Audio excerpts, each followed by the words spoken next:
First Hawaiian Bank credit card and get rewarded 5 miles for every dollar spent with qualifying purchases at grocery stores. Plus 20,000 bonus miles. Learn more at any First Hawaiian Bank branch or go to FHB.com to apply today. First Hawaiian Bank. Equal housing lender, member FDIC.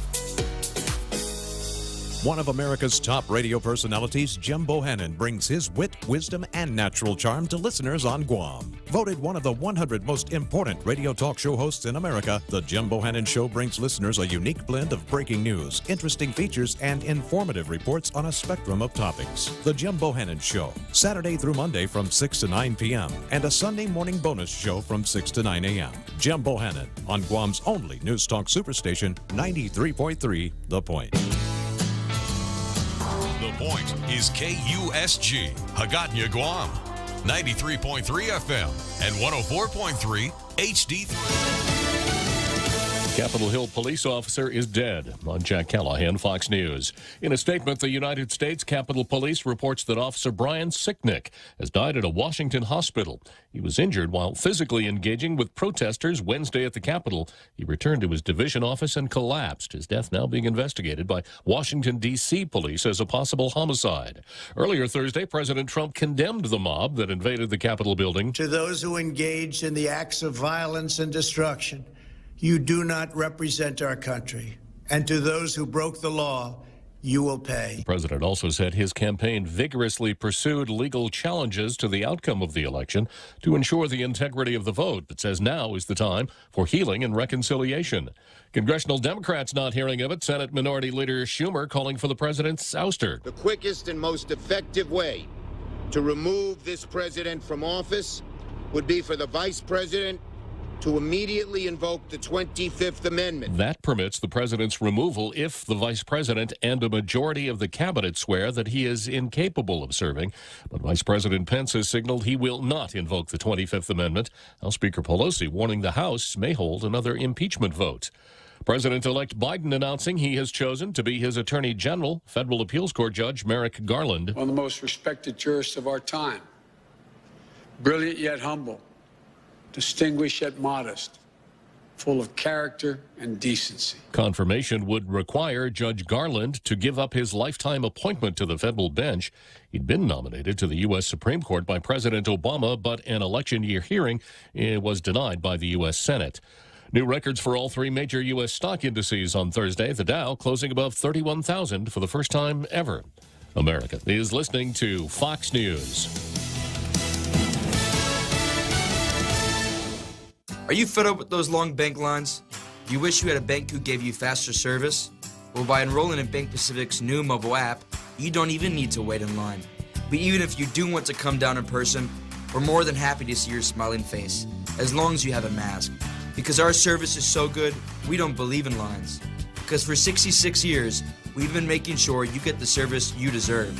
Because where others put branches, we place roots. And we're rooting for you. Member FDIC. Half a day. This is Clara Manglona from Security Title with an important warning. Wire fraud is real, and home buyers and sellers are one of the biggest targets, even on Guam. When sending money by wire transfer, be sure to confirm the wire instructions by phone, not email. In this case, it's good to be suspicious and know who you're dealing with. Let the professionals at Security Title work with you to minimize loss due to wire fraud. We are here to help. The postmortems have begun on the security breakdowns at the U.S. Capitol on Wednesday. Bedlam at the Capitol, prompting the arrival of yet another layer of barriers. Republican South Carolina Senator Lindsey Graham says better police preparation could have diminished the need for barricades, perhaps quelling the Capitol mayhem. How could they fail so miserably? We're 20 years after 9/11, right? Yesterday, they could have blown the building up. Former Senate Sergeant-at-Arms Frank Larkin blames the pandemonium on one thing. It comes down to a failure of intelligence. House Speaker Nancy Pelosi says House Sergeant-at-Arms Paul Irving is resigning. Senate Republican leader Mitch McConnell requested and received the resignation of Senate Sergeant-at-Arms Michael Stenger. Fox's Chad Pergram reports that barricades usually go up around the Capitol building prior to an inauguration, but says this time they may stay there indefinitely. The U.S. has set a new single-day record for deaths blamed on the coronavirus, with more than 4,100 reported Thursday and in excess of 268,000 new infections. He was involved in the murder of 3 people in Boston. Now Dzhokhar Tsarnaev is suing the federal government, saying he's being treated rudely in prison. The Boston Marathon bomber is currently serving a life sentence at the Supermax Federal Correction Complex in Florence, Colorado. He has also now filed a lawsuit against the federal government, claiming his treatment in that prison is, quote, unlawful, unreasonable, and discriminatory. Included in his list of grievances are the confiscation of a white baseball cap and bandana that he bought at the prison commissary and being limited to 3 showers per week. Now he's asking for $250,000 in damages. The judge on the case says the filing is incomplete because it does not include a certified copy of his trust fund statement or a $400 filing fee. John Saucier, Fox News. And I'm Jack Callahan. This is Fox News.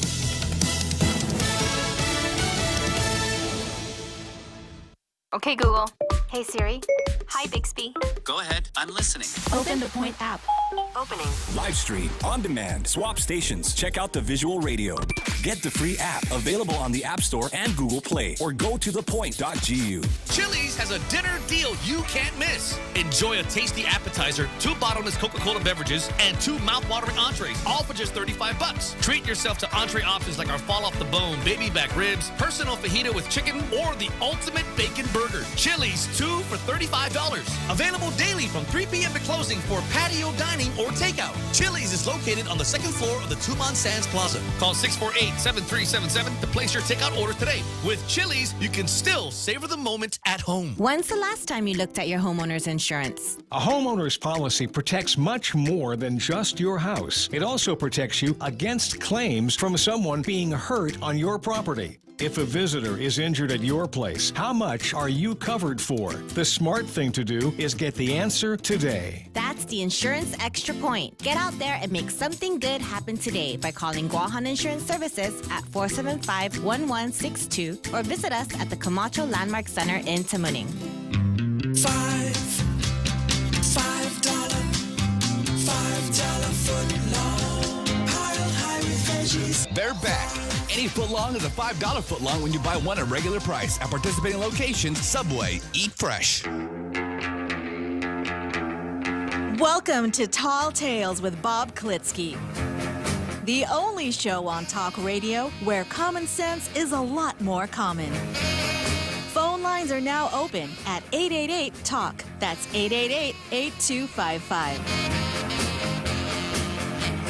And now, The Point proudly brings you Tall Tales with Senator Bob Klitzkie.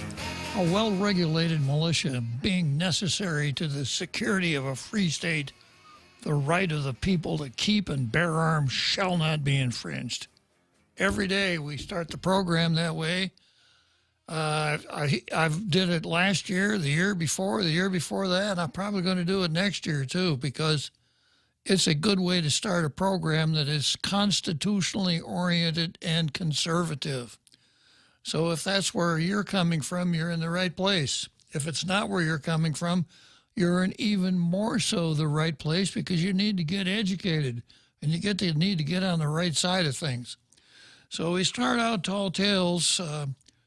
By the way, this is Friday. This is our least favorite day of the week. Jose and I really cherish Mondays, because when we start a program on Monday, we got a whole week of Tall Tales ahead of us, and we're just as happy as we could be. Today, the last day of the week, we're going to go into purgatory for 70 hours from the end of Tall Tales today till the beginning of Tall Tales on Monday. It's tough, but I'm sure we'll make it through it, and we'll make the best of what we got today.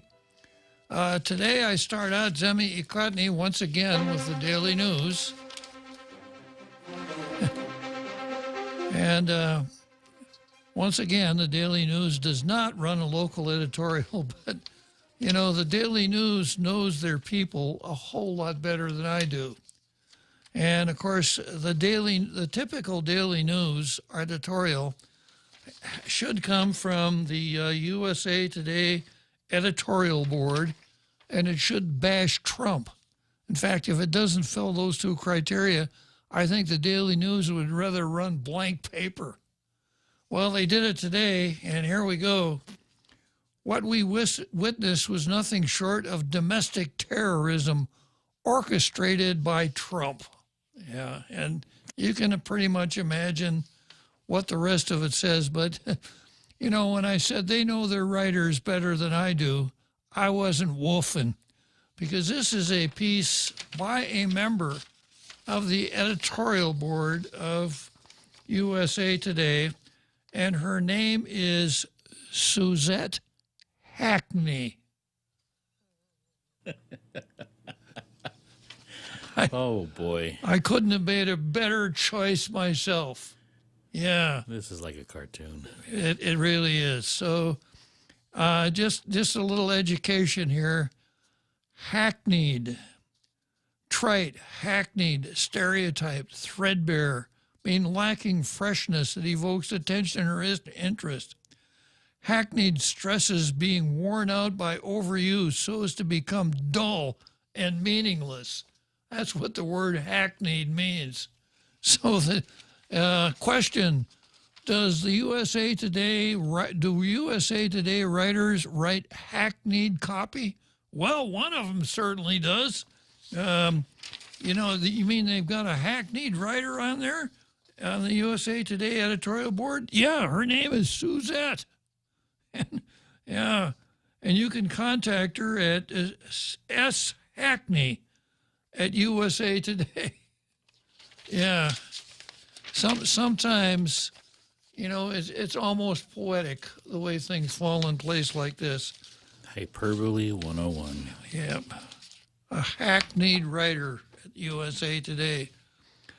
I turned to the Post, and the Post finally has left their feel-good editorials behind, and it's got something with a little substance in it today.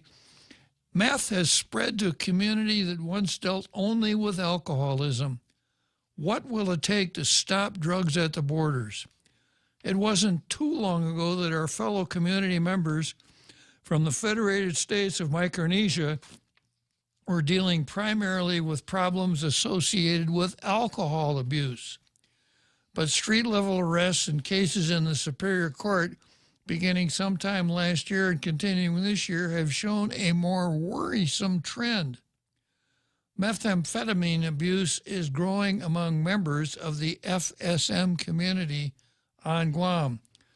This concern has become so evident that Guam Police Chief Stephen Ignacio had a meeting a few days ago with FSM Counsel Teresa Philpin to discuss this issue. We're going back out to these different clusters and trying to engage them. Maybe we can go door to door and pass out some informational pamphlets on anti-bullying, drug prevention, and just give some tips to parents on what they can look for that may be signs they need to be aware of, the police chief said. Guam's meth problem in general has persisted, the police chief said, and our community continues to be under siege by the continued flow of methamphetamine into the island, mostly by air-flown mail and sea shipments. I'm going to get to Angel Sablon in a minute, you know, airmail, etc. It's evidence that even that the meth supply continues to flow into our streets because the volume of arrests, which are a testament to the hard work of police officers. In the past few months alone, between October and November 2020, there were around 300 meth-related street arrests, the police chief said. Another indicator that there is an ample supply of meth on the island is the decreasing prices at the street level. The police chief mentioned that the U.S. Drug Enforcement Administration's latest drug threat assessment for Guam stated that the price of meth at the street level on Guam has dropped to around $150 a gram. That's a multifold decrease from $1,000 in 1999 to as low as $250 to $500 in 2001, according to previous DEA data on street-level prices. The Guam Police Department's patrol officers have done a proactive job of busting meth possession during traffic stops, flagged by initial violations such as expired license plates, a broken taillight, or other visible traffic infractions. We have a lot of hardworking patrol officers who actually go out there, Ignacio said, and bust street-level drug users and sellers. What GPD needs help with and what our community needs to see is a more aggressive effort to stop the continued importation of methamphetamine and other hard illegal drugs into the island through the airport and seaport. In other words, efforts should increase to catch the big fish in Guam's illegal drug trade. There have also been early signs of fentanyl abuse on Guam. GPT is keeping an eye out to try to nip that at the bud as well. The COVID-19 pandemic has taken most of the focus of our local government, spreading thin those resources that also must focus on stopping the flow of illegal drugs. The continued flood of hardcore drugs, primarily meth, on the streets of our island has been a graver concern for decades. GPD's patrol and other investigations can only do so much. What will it take for the major drug importers who are destroying Guam with this poison to be caught? Oh, I see my phone ringing. It's Ken Leon Guerrero. Yeah. Oh, yeah, I got it, Ken. 10 drug detection dogs. Ken's probably got a point. How about 10 drug detection dogs? Put them at where the mail is being sorted, at the port, at the airport, at the mayor's council. Yeah. Okay, not bad post, not a blue star, but not a bad editorial. Okay, so from there, let's go to the today's card. And as I mention every day, you can see the card and the program notes every day by going to Jungle Watch at junglewatch.info. The card will be there, the program notes will be there, and if you tune in later on, today's show will be posted on Jungle Watch. Here's the program notes for today. Mayor's Council sides with the crook, not the cops. This was on the card a couple days ago, dealing with Angel Santos' ringing endorsement of Jesse Mendiola, the disgraced mayor of Jonia. And listening to Angel talk, you would think that that Mendiola was a model citizen. Sablon had nothing but praise for him. And because Sablon is the executive director of the Mayor's Council, I'm going to attribute all of that great rhetoric to the Mayor's Council until they come along and say, no, that's not us. Okay, and then yesterday, Vicky Manglona chimed in, and we heard from Vicky Manglona, who kind of contradicted Angel Sablon, and she said that Blas is less than a model citizen. Now we've heard from Brenda Kinnian, who is the government's star witness against Blas, and it's pretty interesting. Next item on the card, the GOP is calling out the professional politicians. The GOP is moving towards a part-time legislature, and you're going to hear every possible excuse in the books from the Democrats as to why this isn't a good idea. But of course, the main reason it's not a good idea is because they don't want to lose their $55,000 a year do-nothing jobs. So if we had a part-time legislature, that would be gone.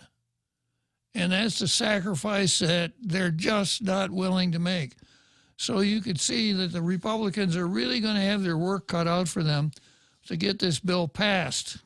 I wish them the best. I hope for a more stellar performance than what we saw last year.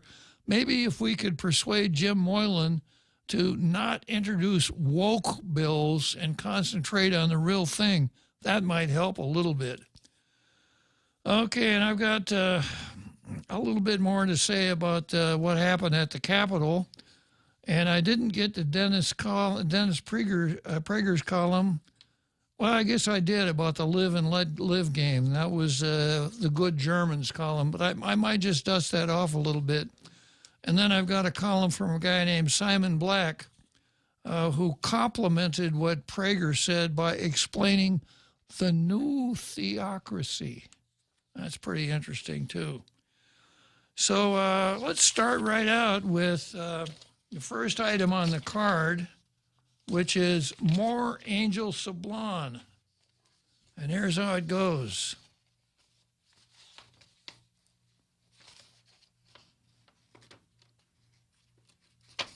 I hope I've got it here.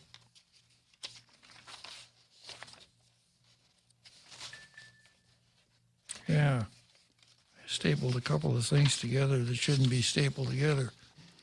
Brenda Kinnian, a former confidential source for federal authorities, testified for several hours in district court on Thursday during the sentencing hearing for former Jonia Mayor Jesse Bloss.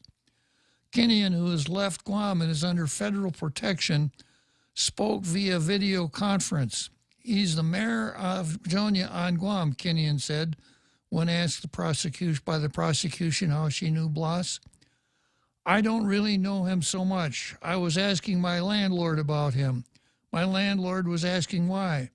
I said, I want to get a mailbox. And she told me I have to be careful because he, meaning Bloss, has sticky fingers and people are complaining that their mail is missing. Bloss faces a maximum of 20 years in federal prison after he pleaded guilty to a single count of extortion under color of official right for taking bribes in exchange for use of cluster mailboxes under the jurisdiction of the mayor's office. The mailboxes were allegedly used for drug distribution. The article says the former mayor has been in prison since September 2019. No, he has not been in prison. He has been in jail. Quite a difference between jail and prison. Kinnian was part of a separate scam involving a store in Agate that had been robbed in April 2017. It was part of the plea agreement with the federal government to testify against Bloss. Kinnian worked undercover with FBI agents and U.S. Postal Service inspectors to first investigate Bloss in 2018. Another article, by the way, this is a question Mark raised the other day. Another article said that the case involving the Agate crime has not been finished. So I would expect that Kinnian will plead there and she'll be sentenced to something. Kinnian worked undercover with FBI agents and U.S. Postal Service inspectors to first investigate Bloss in 2018. I asked him if he can give me a mailbox, but I need to use it to bring my mail that comes from the States, she said. I told him I'm going to receive mail from the States and the drug ICE. That's what she told Bloss. He said, okay, and was telling me that he could give me the box as long as I make the money half. When the drugs come from the States, I give to the people, and when I get money, I have to split half for him and half for me. Are you listening, Angel Sablon? You know, he's a drug dealer. But he's fair. He's like a brother to Angel. Half and half. Yeah, he's not going to take the whole thing himself. Assistant U.S. Attorney Laura Sambataro played multiple audio-video recordings that captured the months of interaction between Kinnian and Bloss. Quote, I have the money for my mail, said Kinnian in November 21, 2018. You can meet me at my office. Where are you now? Bloss said in a recording call. I'm here at my house. How much do you have? I have 300, she said. The two met at Buenos Market, located near the mayor's office, before Kinnian went to Bloss's office, where she later received the key for her cluster box. Some remarks here from Attorney Joseph Rosano that I'll skip. Several more control recordings captured in December 2018 detailed how Kinian claimed she received a package of drugs from California and she had money to give to Blas. I will come over and give you whatever they give me. My share with you, said Kinian in a December 2018 recording. It was on December 2018 call that they agreed to meet so Blas could receive payment. What should you do with the money the agents gave you, said Zimbataro. I give it to Jesse Blas. She testified that she met at the mayor's office where she gave him $5,000 and Blas gave her $100 in return. Maybe not so fair after all. She said she returned the $100 to investigators. It was also during that interaction, she said Blas questioned if any law enforcement had sent her there, but she denied it. Blas's hearing was also held electronically for the public and media to call in and listen to due to COVID-19 restrictions. And then there's a little story here about the Candid News Group getting in a spot of bother with the district court. But that's the story, that Blas gave Kinian the mailbox knowing that she was going to use it for importation of drugs, with a deal that he was going to split with her 50-50. Now, this is the same Angel Sablon, and this is what he said. So Angel Sablon, the executive director of the Mayor's Council, wrote to Chief Judge Francis Tydenko Gatewood seeking leniency for Blas. I write this letter in no other capacity than a personal friend. I have known Jesse for many years. He has always shown me the utmost respect in all our interactions, and we have treated each others as brothers would. It was a 50-50 relationship. 50-50 relationship. Moreover, he has never shown me that he is a man I could not trust. Did you ever get into a drug deal with him, Angel? He might not have given you 50%. Needless to say, his indictment was a total shock, Sablon wrote. And it's still a shock to you, apparently, because you're still saying incredibly stupid things. Now, we go back to the editorial in today's paper about, methamphetamine has now crept into the Micronesia community. And, the Post says, how are we going to stop this at the border? Well, one way of stopping it at the border would be to tell people like Angel Sablon, shut up. Why are you glorifying people that do these horrible things to the people of this island? Why are you trying to make them look like good guys? You're like brothers. When people do this, they should be shunned. They should be canceled. This is one place where I'll go along with canceling. You want to be a drug dealer, you want to deal with methamphetamine, you want to make money by dealing in that poison, then we're done with you. Nobody is going to come to your sentencing hearing and say good things about you except morons like Angel Sablon. And I'd really like to see the Mayor's Council get on top of this. I suspect they won't because, he wasn't speaking for us. He made that clear.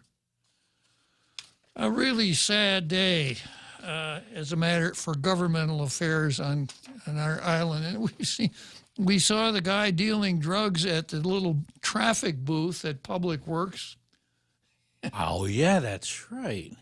We saw the guy at Homeland Security who is bringing it into Homeland Security, and he had a barrage of people coming down and telling us what a really great guy. He never, any of his drug deals, he never cheated anybody. If they bought him an ounce, he only charged them for an ounce. He had a very accurate scale. He was extremely honest, an extremely honest. So that's who we should be looking for, these really great guys. Exactly. Yeah, public-spirited citizens. So thanks again, Angel Sablon. You really have a sense of what the island needs, and I can't tell you how happy I am that you're knocking down 98 grand as a government official. I don't think we could hire the kind of talent that you have, Angel, for that kind of money anywhere else. Okay, next item on the card is Nelson versus the governor's re-election. But let's take a short break first before we go into that. It takes all of us to protect Guam. Join the Guam Visitors Bureau in our social media campaign series aimed to protect our island and each other in this COVID-19 era. Participate in the Protect Guam movement by wearing your mask, showcasing Guam's heroes, staying active, and downloading the Guam COVID Alert app. Post and share your content with us. Use the hashtag ProtectGuam, and you could win $100. It's that simple. Check out visitguam.com for details. Let's reclaim our lives, our economy, and our tourism industry. Buying a house, apartment, or condo, selling your home or property, or maybe you're renting a house, apartment, or condo on Guam. Whatever your real estate needs are, you can count on the professionals at Horizon Properties to take care of you. Call Horizon Properties at 646-7616 or 777-7792. You can also visit them at horizonproperties.com or follow them on Facebook at Horizon Properties Guam. Maria Miller and the professionals at Horizon Properties. All you need to know in real estate. We now return to Tall Tales with Bob Klitzkie, soaring over the confusion with his superpowers of truth. Call 888-TALK. That's 888-8255. Okay, so here we go. Next item on the card, Nelson, Senator Talina type, versus the governor's re-election. This is an article that ran on KOAM last night, titled, Agencies to Lose Funding as GovGuam Prioritizes. While containing the coronavirus dominated the headlines in 2020, the focus is slowly shifting to economic recovery. The government's priority won't just be about boosting businesses, but also cutting costs. Majority Leader Talina Nelson said, speaking today on the Link Show, she suggested that some agencies like the Hagatna Restoration and Redevelopment Authority may lose funding. I guess Talina didn't get the memo that the governor said she's going to run for re-election. Conventional wisdom holds that you don't get re-elected by cutting funding and abolishing agencies. And you recall one of the first things that the governor did after being elected, she resurrected the Redevelopment Authority from the dead. It had been dead for 10 years. And the governor resurrected it and appointed Lassia Casil to run the agency. Now, was this a meritorious appointment, or was this appointment made in the name of diversity? Our strength is our diversity.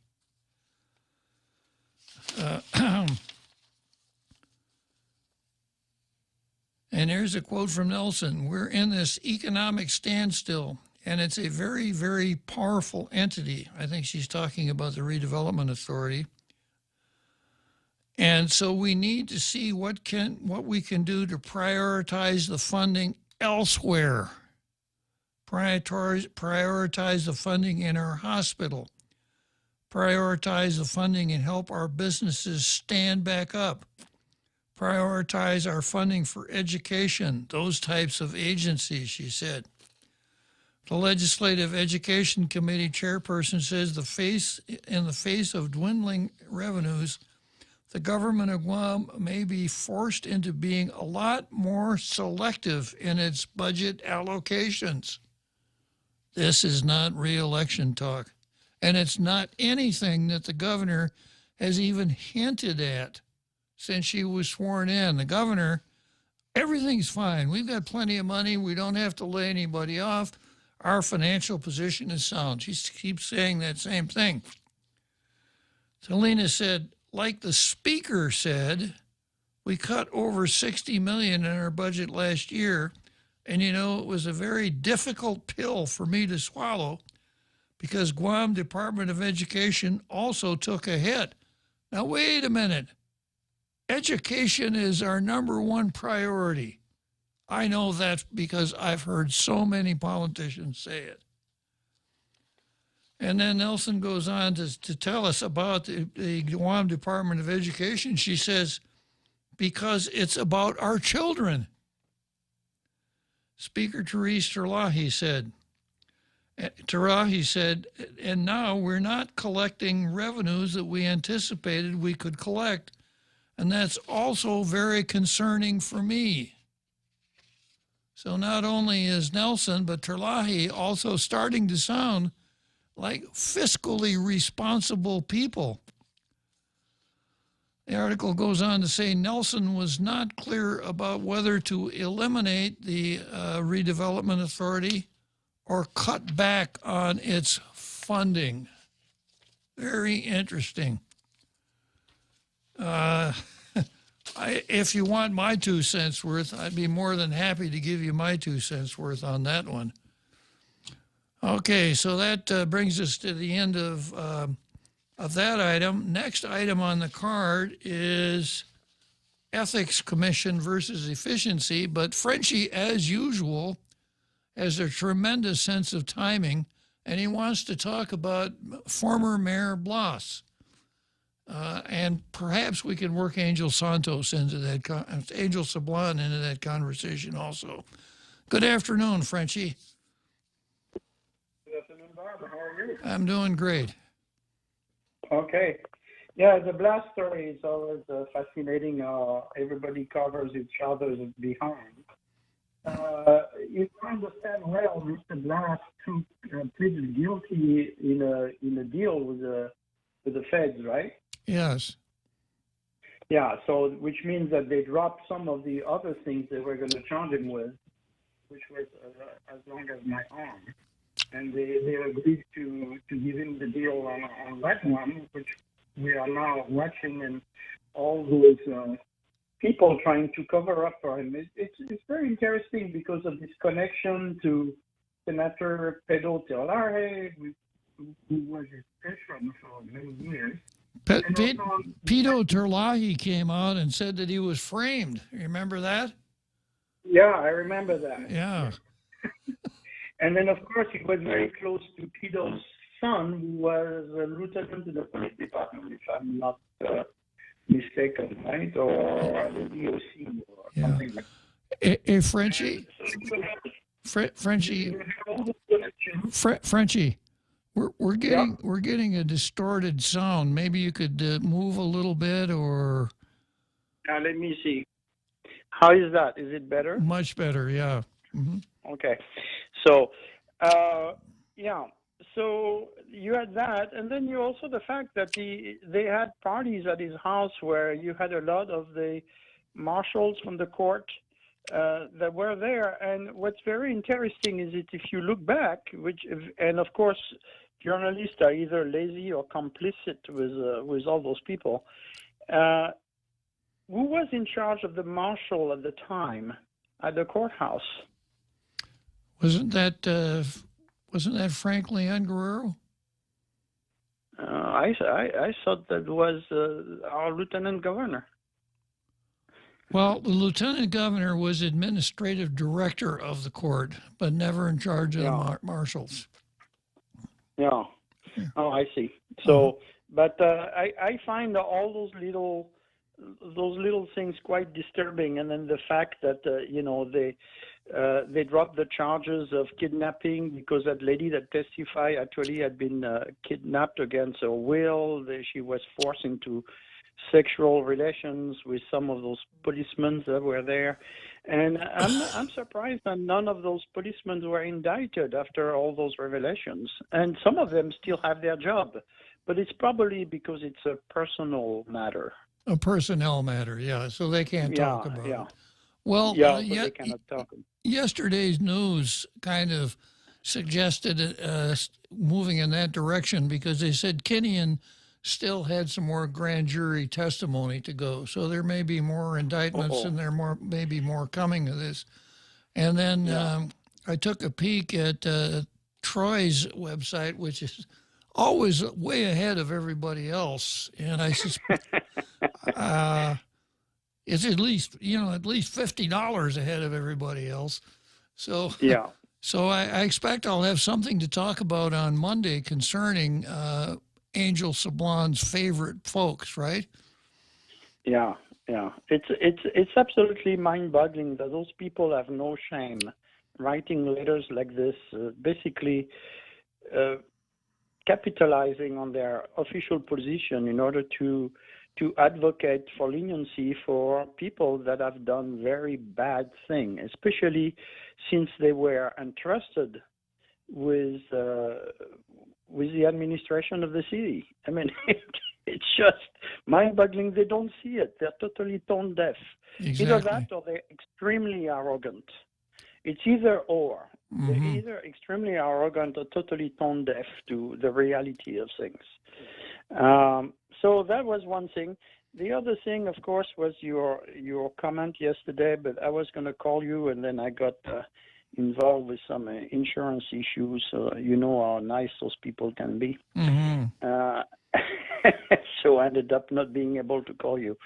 But you were talking about the possible false flag operation at the Capitol yesterday. Yes. And it looks like more and more that this definitely was the case. I was listening to Rush earlier before your show, and he had people that were at the demonstration and said they never saw anybody trying to rush the thing, but they saw some people that obviously were not Trump supporters that were agitating, shooting flares at cops and all kind of things. So you definitely had professional agitators in the crowd, which unfortunately the organizers of the demonstration didn't take in consideration, and they still don't have their own security details to kind of pick those people out and throw them away. And now, of course, we see how all the people that hate Trump and the ones that are so afraid that he runs again in 2024 are trying to use this as an excuse to finally get rid of him, and before the end of his office. They want to impeach him in the next 2 weeks, which is amazing. But 2 years ago, I had, when there was the beginning of talking about impeaching Trump because of the Ukraine scandal and that, I had called and I had mentioned the fact that some of our intelligence agency had been very deeply involved in the so-called colored revolution in the Middle East and, of course, in Ukraine, and especially in the Maidan revolution in Kiev, which saw the overthrow of the duly elected president, who was friends to the Russians, but they're also neighbors. And you had three main actors in the Senate at the time: Amy Klobuchar, who ran from Minnesota, who ran for president and failed; John McCain, who I never was a big fan of, even though you supported his candidacy; and of course Lindsey Graham, which is the chameleon of the Senate. You know, he changes colors as the threat comes. He's an amazing character. And all those people are neocons, and they've been pushing for trouble in Kiev, which is basically at the center of the Biden corruption in Ukraine, and all those people are all tied up, and now they are operating inside the United States and basically using the same tactics. And we have had people warning us to be very careful. Those people are professional rabble-rousers. They know how to create chaos, and they know how to have disinformation campaign well ahead, and with the complicity of the media, they can almost basically say whatever they want, and you never hear the other side. And that was 2 years ago. And it's quite interesting that something that totally went unnoticed by the mainstream media was the Senate Committee on Intelligence published a report last week, which basically was accusing the Obama administration of financing Al-Qaeda in Syria and being as part of this color revolution in Syria, where we try to overthrow the Syrian government, and we are still involved more or less because despite Trump's efforts, the military refused to take all of our special forces out of Syria.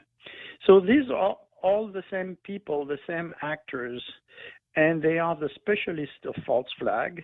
Yesterday you talked about the false flag operation by the Nazis that created the conflict with Poland, but we had the false flag operation that saw our intervention in Vietnam, which you took part of, and many others ever since. And so we have people that should be protecting us, who actually are working against the fundamental rights of the Constitution and are trying to undermine our own government.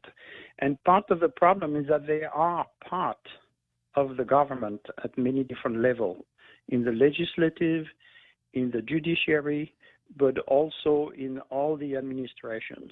And that's very worrisome, and we'll have to think very carefully about how we want to move forward in the future, because we are looking more and more like the European Union, and this is not good news. That was the swamp that Trump tried so hard to train, and of course that's why they hated him so much. Yeah, well, he was able to shine a light on it, and the cockroaches started running in every direction, but they also fought back, and right now they're trying to get rid of him totally, because they're so scared that he's going to run again in 2024. They have to take him out of the pictures totally. Very interesting, Frenchie. We'll see.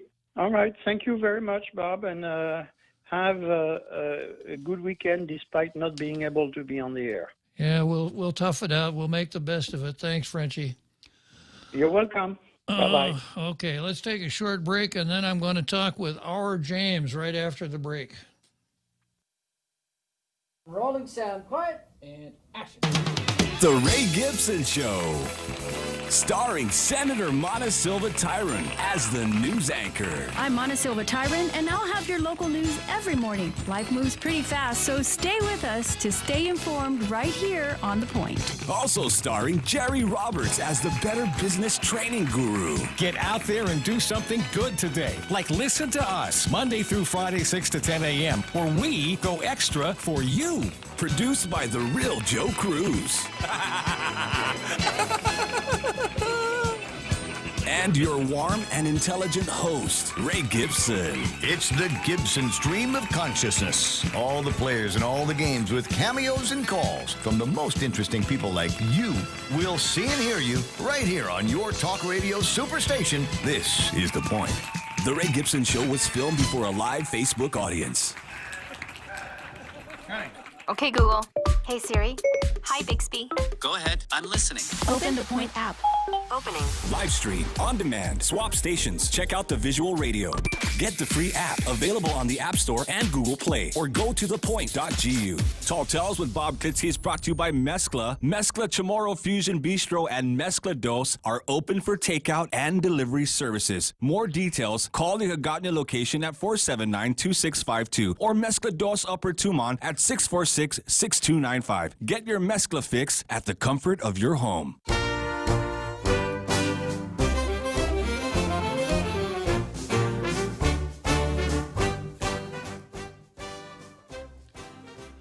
Charleston. Okay, from Charleston, we go straight to R. James. Good afternoon, R. James. Afternoon, Bob. Well, I talked to my brother on the phone this morning, and he was in D.C., and, you know, he said, she said, this is third-hand information, but it's definitely from a source that I trust. He said that everybody that was gathered there was totally peaceful, and you know, there wasn't any dissentious type talk or any of that kind of stuff going around.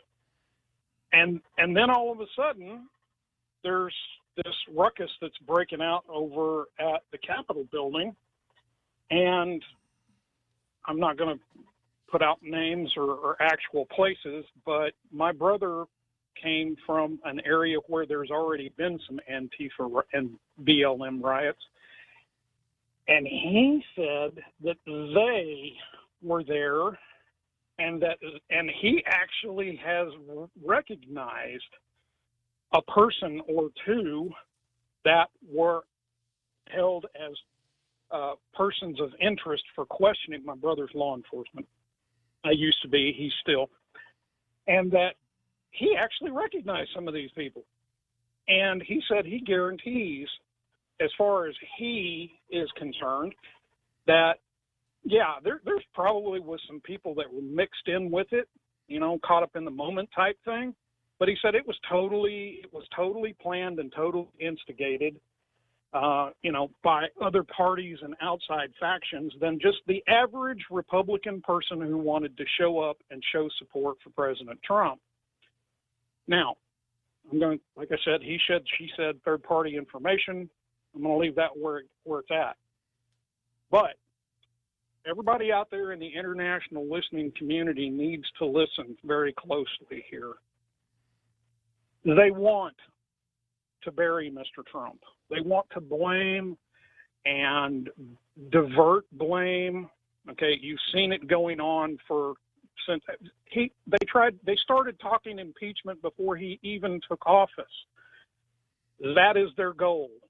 They want everyone to give up. They want everyone to throw up their hands and just walk away so they can have their way. Don't stop voting. Don't stop supporting. Be vigilant. Self-educate.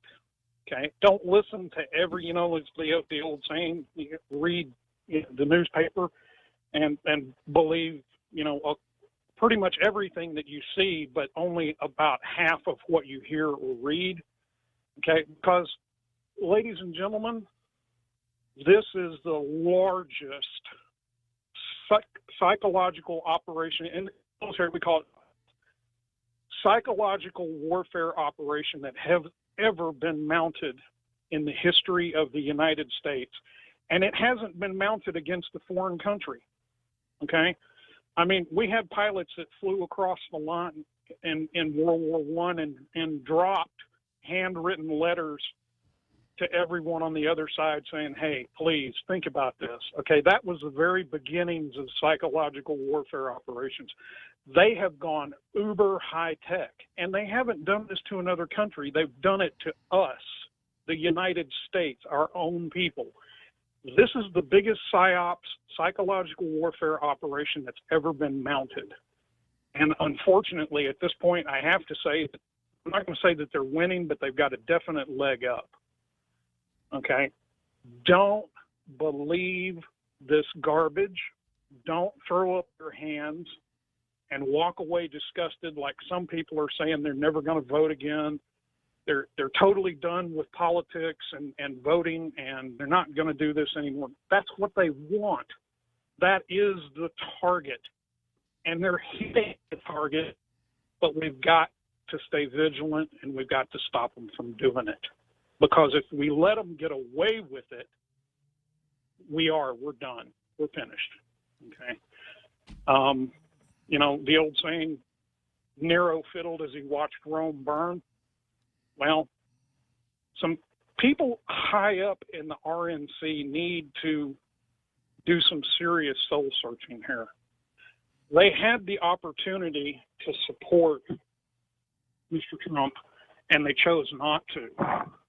There's going to be another Mr. Trump. It might not be Mr. Trump himself, and quite frankly, I wouldn't blame him if he washed his hands of this whole mess and walked away and said, hey, I'm going to go play golf because I tried, honestly, to help my country and my people, and this is what I got.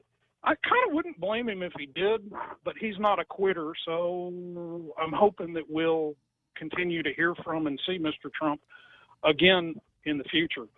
But everybody out there needs to wake up and look at how they're trying to take over our country from within. Okay, the Chinese knew that they couldn't do it in a straight-up war. The Russians figured out that they couldn't do it in a straight-up war. They spent the last 50, 60 years of slowly chipping away, one chip at a time, one brick at a time, the mortar that holds our country together. And the next thing that you're going to start seeing is direct, blatant, out-and-out attacks and assaults on the Constitution and the Bill of Rights. That's the next thing that's around the corner. The executive orders, the Supreme Court is going to be, they thought they were doing people a favor by not hearing these cases like we discussed yesterday. They're going to be so busy. Everything that happens over the next 4 years is going to end up in the Supreme Court because of this. But don't give up. Stay vigilant and make sure that you self-educate. Don't listen to what everybody else is saying, because the media and big tech is quote-unquote bought and paid for, lock, stock, and barrel, as Grandpa used to say. There's never been a time that listening to tall tales is more important than it is right now. Right, R. James? Absolutely. Absolutely. 100%. And the last little thing I'm going to say before I let you go for the day, Bob, you mentioned a little while ago, how do we stop drugs? When you get on the plane to go to the Philippines and they hand you your customs form, it says right on there in big bold letters, death to drug dealers. And aiding, abetting the importation, distribution, or internal manufacture of drugs in the Philippines can get you the death penalty. Quick thing I'll relate before I go. When I was over in the Sandbox, we were just out in the bazaar one morning doing some shopping, and they came around and they gathered everybody up and started pushing everybody down to the end of the bazaar because they were going to have a public punishment. I watched a Philippine contract worker have his head put in a basket for making Siddiqui in his hooch, because that's a death sentence. They put that kid's head in a basket, drinking some homemade wine in his barracks. And it doesn't happen very often, but I watched another guy lose his hand for theft. And I watched them put a woman in a pit and gather all the other women around her, and I watched them stone that woman to death for quote-unquote adultery and disobeying her husband. It was probably more disobeying the husband than it was adultery. And people are screaming and yelling out there, and I can hear them screaming and yelling, oh my God, that's just, cruel and unusual punishment. It doesn't happen very often in those countries because people know what will happen if they do it and they get caught. Well, that's a little bit too draconian, too draconian for me, R. James. But it's totally too draconian for me too, Bob. We could make punishment fit the crime and make it stick instead of giving somebody 20 years, letting them out in 5. What I want to do is get people over the idea that there is not such a thing as evil in the world, and that when you discover evil, you don't condone it, you don't bless it, like Angel Sablon is, coming out and telling us what a model citizen is.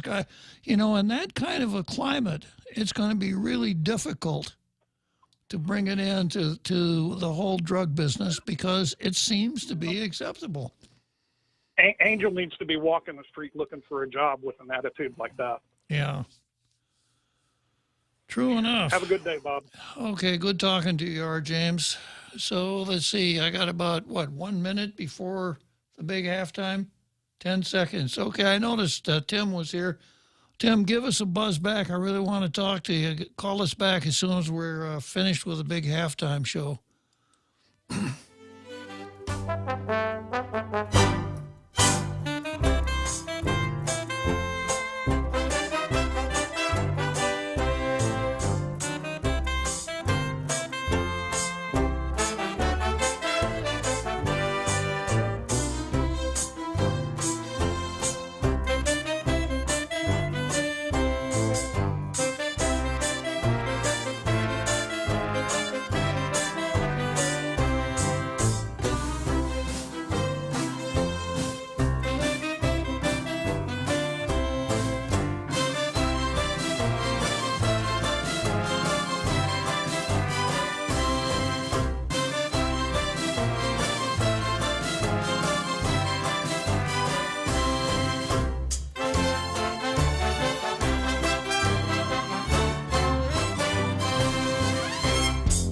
The Point is KUSG, Hagåtña, Guam, 93.3 FM and 104.3 HD3. Another victim of the Capitol chaos. I'm Jack Callahan, Fox News. Capitol Hill police officer Brian Sicknick, injured in a physical confrontation with protesters Wednesday, has now died, according to the U.S. Capitol Police, who say Officer Sicknick collapsed after returning to his office. His specific cause of death not released yet, but Washington, D.C. police are opening a homicide investigation into his death. After initially saying he would not, the chief of the U.S. Capitol Police Service has resigned, effective next week. The sergeants-at-arms of both the House and the Senate have also resigned under pressure. A search is underway for the people who invaded the Capitol. Authorities are asking for help to identify dozens of these people. The Capitol is equipped with facial recognition technology. I'm told names are already being matched with faces. Fox's David Spunt reports one of the protesters photographed inside the Capitol has told Fox News he had no regrets about what he did. President Trump, in a video released by the White House Thursday, condemning the violence. We have just been through an intense election and emotions are high, but now tempers must be cooled and calm restored. We must get on with the business of America. The president says his focus now is ensuring a smooth, orderly, and seamless transition of power. But Democrats want him out now. Vice President can invoke the 25th Amendment today, and if the cabinet votes, he's gone. Senate Minority Leader Schumer, but Vice President Pence says he will not invoke the 25th Amendment, which was created to deal with presidential incapacity. House Speaker Pelosi says she may back another impeachment effort. Georgia's Senator Kelly Loeffler has conceded Thursday's Georgia Senate runoff to Democrat Raphael Warnock. New records on Wall Street on Thursday. The Dow up 211 points, closing above 31,000 for the first time. NASDAQ and the S&P 500 both closing higher, both at new records. America is listening to Fox News. Are you fed up with those long bank lines? Do you wish you had a bank who gave you faster service? Well, by enrolling in Bank Pacific's new mobile app, you don't even need to wait in line. But even if you do want to come down in person, we're more than happy to see your smiling face, as long as you have a mask. Because our service is so good, we don't believe in lines. Because for 66 years, we've been making sure you get the service you deserve. Because where others put branches, we place roots. And we're rooting for you. Member FDIC. Half a day. This is Claire Manglona from Security Title with an important warning. Wire fraud is real, and home buyers and sellers are one of the biggest targets, even on Guam. When sending money by wire transfer, be sure to confirm the wire instructions by phone, not email. In this case, it's good to be suspicious and know who you're dealing with. Let the professionals at Security Title work with you to minimize loss due to wire fraud. We are here to help. More than 4,100 deaths in the U.S. Thursday blamed on the coronavirus. That's a new one-day record. New infections for the day exceeding 268,000. But inoculations continue to lag. More than 21 million doses of COVID vaccine have been distributed in the U.S., but according to the CDC, only 5.9 million people have been inoculated. Although states are in charge of their own vaccine distribution, federal guidelines initially called for frontline healthcare workers and nursing home residents to be the priority. Health and Human Services Secretary Alex Azar says that has to change. He says states should take a lesson from Florida, where even though there are long lines and frustration, vaccine distribution has been expanded to those 65 and older. In New York, where more than half of supplies remain unused, there is disagreement between Governor Andrew Cuomo and Mayor Bill de Blasio. The governor, who has final say on vaccine eligibility, says even though there are thousands of doses on hand, there is still not enough capacity for all healthcare workers and nursing home residents. Fox's David Lee Miller. President-elect Biden announcing more cabinet appointments Thursday. If confirmed, Rhode Island Governor Gina Raimondo will become Commerce Secretary in the Biden administration. Raimondo is the first woman to serve as the state's governor. The president-elect has also tapped Boston Mayor Marty Walsh for Labor Secretary. Former Supreme Court nominee Merrick Garland will be nominated as Attorney General. And veteran prosecutor Lisa Monaco of Massachusetts is President-elect Biden's choice for Deputy Attorney General. At the White House, Rachel Sutherland, Fox News. The U.S. trade deficit jumped to $68.1 billion in November, a surge in imports overwhelming a smaller increase in exports. The Commerce Department says the November gap between what America buys from abroad compares to what it sells rose by 8% from October. The number of Americans seeking unemployment fell slightly to 787,000 last week, a slight decline from the week before. I'm Jack Callahan. This is Fox News. Rolling sound, quiet, and action.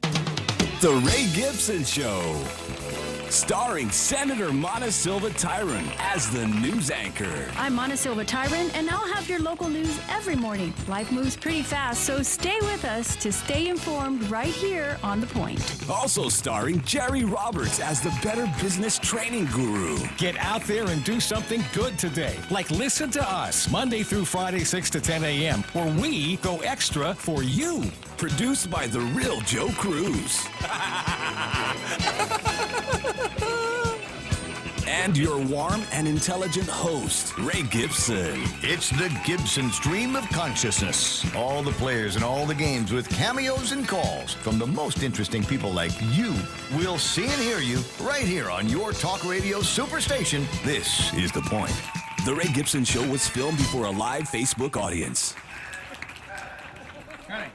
Mezcla Chamorro Fusion Bistro in Hagåtña and Mezcla Dos Upper Tumon are now open for takeout and delivery services. For more information, call now at 479-2652 or 3 or Mezcla Dos at 646-6295. Mezcla Chamorro Fusion Bistro brings you island hospitality with the true taste of modern Chamorro cuisine at the comfort of your own home. They take your local favorite dishes and serve them with extra flair you will only find at Mezcla. Mezcla, a true taste of Guam.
So I know you enjoyed that big halftime show, Tim. I know that you're in the grandstand quite often, and you really appreciate the music. So it's always good to have you on Tall Tales.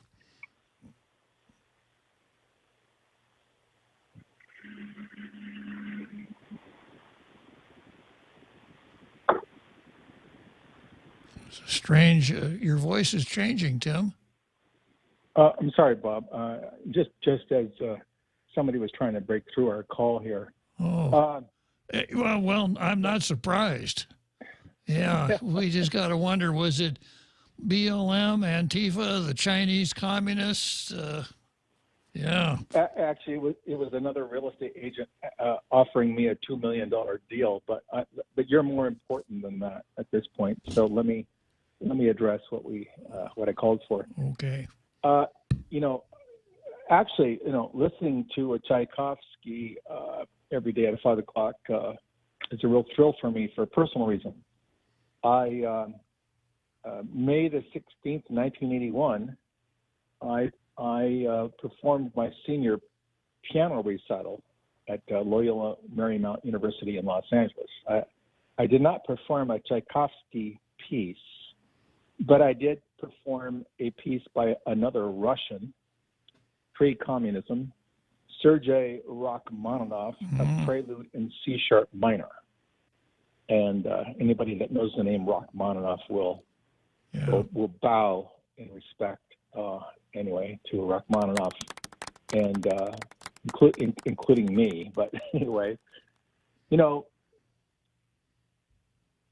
was going to call about something else, but after hearing our James, I wanted to ask you before I actually use the words, if it's okay to say, I'm pissed off on your show. Can I say that without getting the beep or the cough button? I just looked up the 7 words you're not supposed to say, and that's one of them.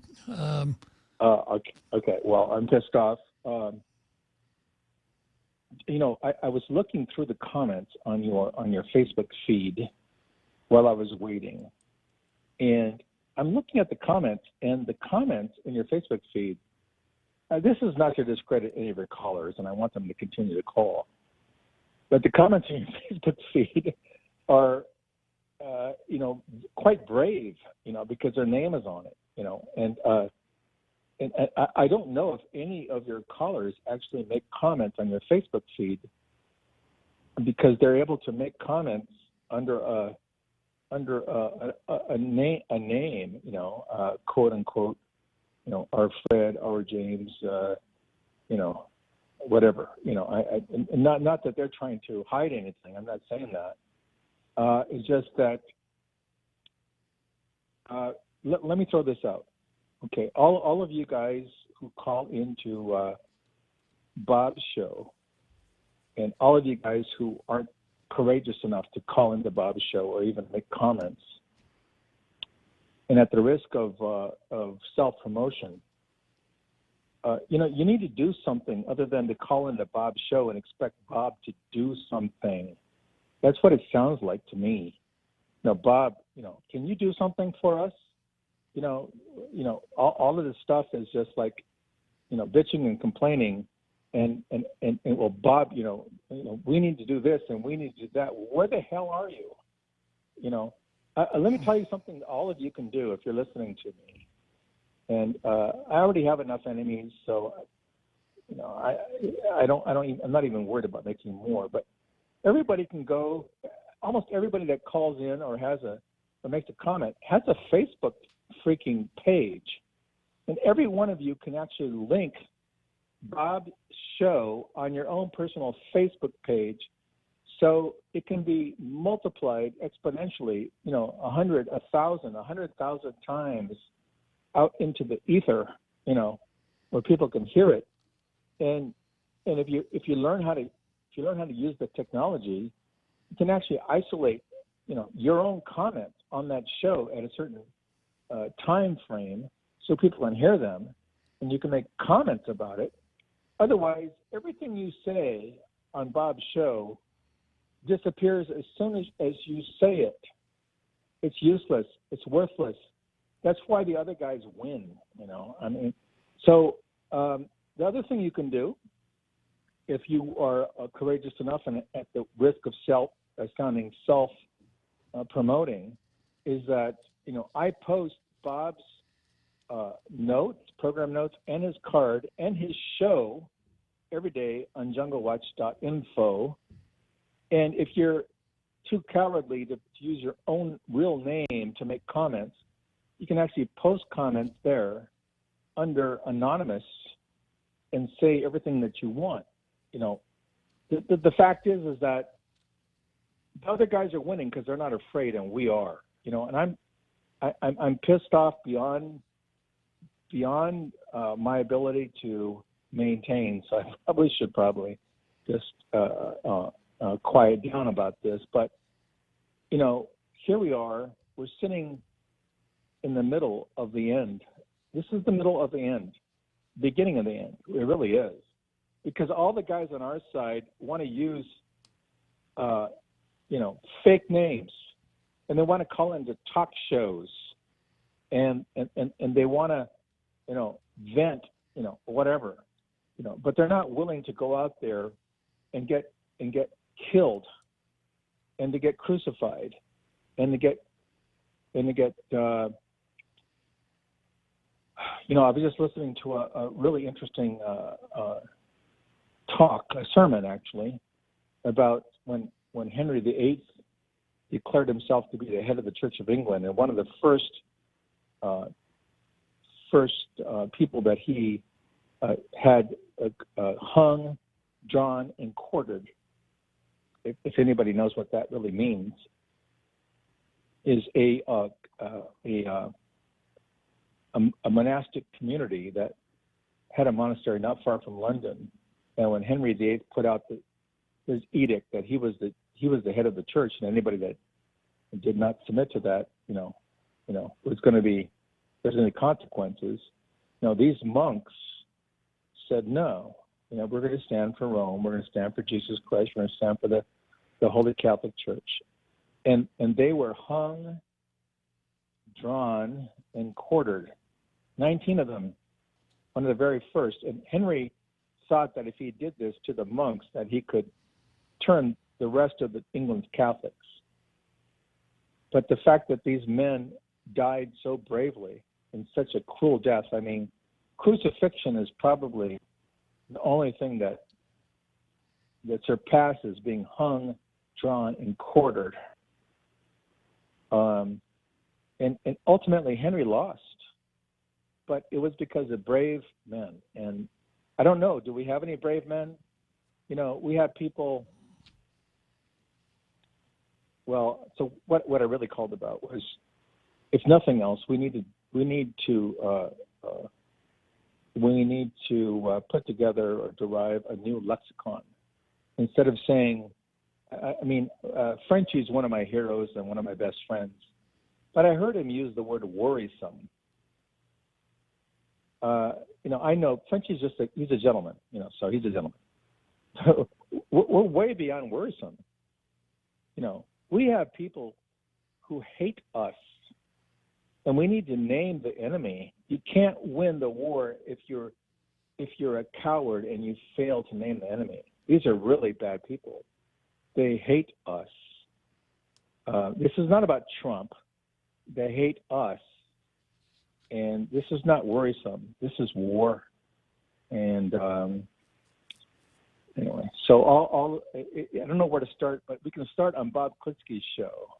And every one of you, even if you don't want to put your name on something, you can at least go to Facebook, go to the top 3 dots on the right-hand corner of Bob's Facebook feed, look at either embed or copy the link, and put it on your freaking Facebook page and say something like, listen to this now, and multiply this times 10,000 times. Because I don't know anybody else other than Bob Klitzkie who was actually saying this stuff. As we know, Rush Limbaugh is on his deathbed.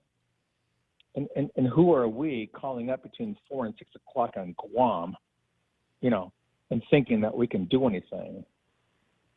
Well, we can, but stop hiding behind your fake names and expecting Bob Klitzkie to fix the damn problem.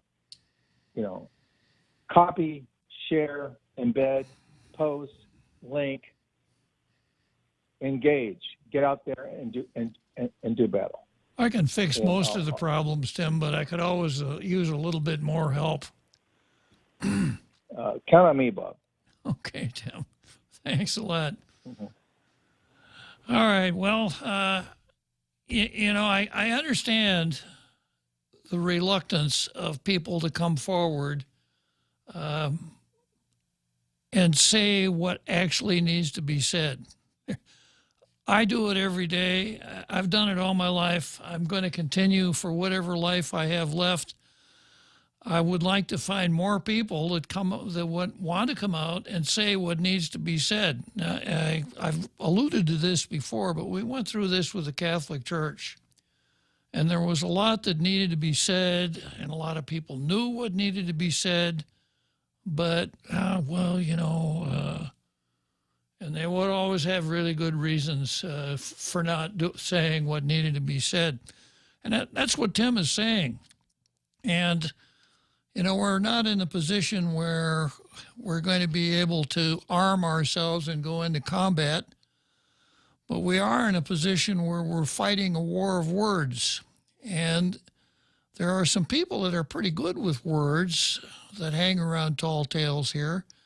And some of them are fighting the war, but I would really like to see everybody getting out there and fighting the war. And I mentioned at the beginning of every show what Tim mentioned about Jungle Watch, junglewatch.info, and that is you can post a comment on Jungle Watch, and the staying power is long-lasting. What you put on Facebook, you all know. It just keeps rolling, and 2 days later, you won't even be able to find it yourself. And what goes out on the air is kind of the same thing. So I'm looking for more folks who will help me communicate what I think is a really good message. And that is that on the national scene, we've got people that want to take away our country from us, and they're very close to having accomplished it. On the local scene, we're not free from the monster of identity politics either, and we need to address that here on the island. Also on the island, we're not getting the kind of service from our government that we should, and my approach to achieving that is to continue doing what I'm doing and to use the sunshine law to smoke out people that are not doing the right thing so that they're exposed. So kind of following up on Tim's call there, if anyone wants to contribute on that particular point, it's a 888-8255, 888-TALK. If not, I think I'll go on to the next item on the card, which is another one of those, we're not getting the kind of service from our government that we should. Classic example. And the next item on the card is Ethics Commission versus efficacy. And this is an article that ran in the Post, and the title is Ethics Commission Could See First Director Soon. Now, that's really good news, isn't it? The Ethics Commission was appointed and sworn in at the beginning of the Leon Guerrero administration, and so far has done absolutely nothing. So apparently, the people on the Ethics Commission, Chairman Shannon Murphy, I don't remember the names of the other one, think that what they're supposed to do is do what every other government agency does. Well, first thing you do, you get a budget, and then you hire a director and pay him a high salary and hope he'll make a fool out of himself like Angel Sablon did. And then maybe you hire a lawyer, and then you do some public information campaigns, and then maybe send the board members off island for some in-service training. And maybe 2 or 3 years from now, you actually do something in the field of ethics. Maybe not. So let me read this article here. There are 3 applicants seeking the executive director position at the Guam Ethics Commission, one of the key positions needed to get the long-awaited commission up and running. I think the key positions are commissioners, because I haven't seen anybody yet that has the juice that it takes to get this job done. Applications will close on January 15, according to Chairwoman Shannon Murphy, who said she believes it would take about a week or two around the end of January to select the commission's first director. However, it will take some time before the public can submit complaints to the Ethics Commission. Murphy is estimating about 6 months, or in June or July time frame. This is really great news. I can't tell you how happy this makes me. You know, if you have a commission, you've been appointed, you've been sworn in, you can start out without an executive director, without anything else. You got people, and you can do something. The law reestablishing the Ethics Commission was enacted about 2 decades ago. It didn't reestablish the Ethics Commission, it established it. But it wasn't until September 2019 when the group held its first inaugural meeting. How many inaugural meetings would most commissions have? Inaugural. Yeah, let's see. First. Yeah, this is the Post, yeah. I got to mark that. I'm sorry, it didn't say first, it said inaugural meeting. Celebrations were short. Celebrations were short. Well, what celebrations? However, as commissioners learned, they had neither the funding nor the staff to set up the agency. Despite some initial actions, the commission largely remained dormant throughout 2020 as the Wuhan virus pandemic ravaged the island and drained the economy. For fiscal 2021, the commission was appropriated $194,000, less than half the amount the commission requested. The commission had hired an administrative assistant just in early January. Commissioners had also created the executive director position through a resolution in 2020. The position starts at $76,000 annually, which was the pay grade determined by the Department of Administration based on the job description, according to Murphy. The director is essentially tasked with overseeing the operations and activities of the commission, but the executive director's salary already represents a significant portion of the commission's budget. Well, they're getting off to a good start. Like almost all government agencies, most of the money is spent on salary, so there's nothing left over to actually accomplish the mission of the agency. But they are still in need of an attorney and an investigator. Murphy said the commission is planning to pay the investigator and attorney on an hourly basis for fiscal 2021. For the next fiscal year, the commission is planning to ask for a larger budget. Yeah, of course. While the commission is choosing its director, it's also working with the General Service Agency to find office space. A procurement for the creation of a website and a public education campaign is expected to be released by February, with the launch of the website anticipated in May. The public education campaign begins thereafter. In the meantime, the commission is expecting to work on standard operating procedures for how to receive and process complaints. They couldn't have done that. They couldn't have done that a year ago, according to their timeline. They will also be working on obtaining the attorney and investigator. The commission also plans to submit revisions to ethics laws to the legislature, which will need to be reviewed by an attorney. This leaves June or July as the time the commission can open itself to receive complaints. Meanwhile, it plans to submit its fiscal 2022 budget to the legislature by June, according to the timeline. So this is a long article telling us that really they're not doing anything, that nothing is happening. Well, we're going to do this and we're going to do that. Now, I have to evaluate the entire process, and I'll tell you, it's not a good idea. And I was not in favor of it when this Ethics Commission was created 20 years ago, and I wasn't surprised that it was stillborn because it's not a good idea. And I'll tell you the simple reason that it's not a good idea. If you have problems with your government, creating another government agency to deal with the government problems never works. Never, ever works. No! The last time we tried something like this was the Education Suruhanu, a $250,000 flop brought to you by Junie Wanpat. It accomplished absolutely nothing. So this Ethics Commission is probably going to be doing the same thing.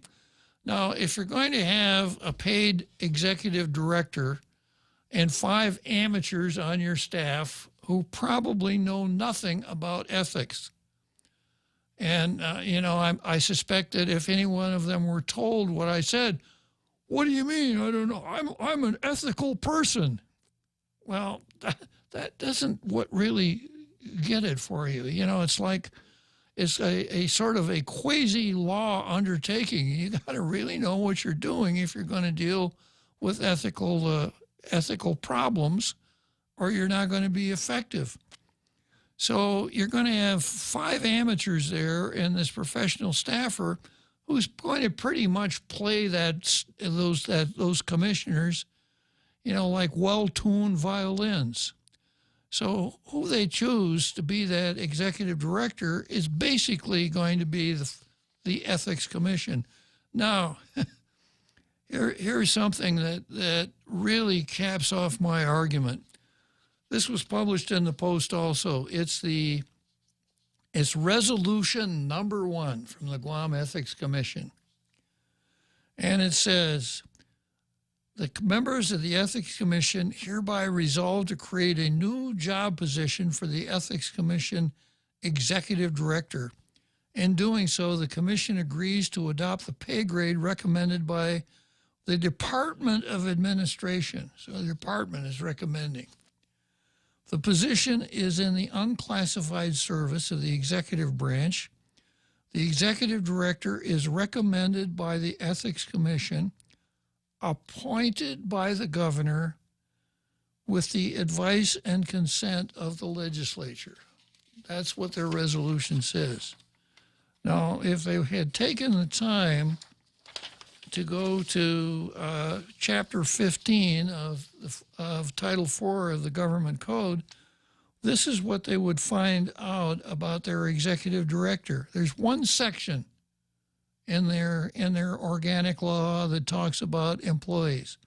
Section 15407, staff. The Guam Ethics Commission may employ such persons as it deems necessary for the performance of its functions. They shall submit an annual budget request to the legislature for its required operations. Appointed by the governor, confirmed by the legislature. Okay, let's break for the 7th inning stretch, and I'll come back to this. Okay, Google. Hey, Siri.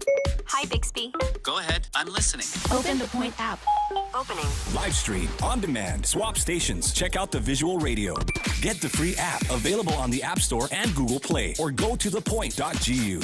Buying a house, apartment, or condo? Selling your home or property? Or maybe you're renting a house, apartment, or condo on Guam. Whatever your real estate needs are, you can count on the professionals at Horizon Properties to take care of you. Call Horizon Properties at 646-7616 or 777-7792. You can also visit them at horizonproperties.com or follow them on Facebook at Horizon Properties Guam. Maria Miller and the professionals at Horizon Properties. All you need to know in real estate.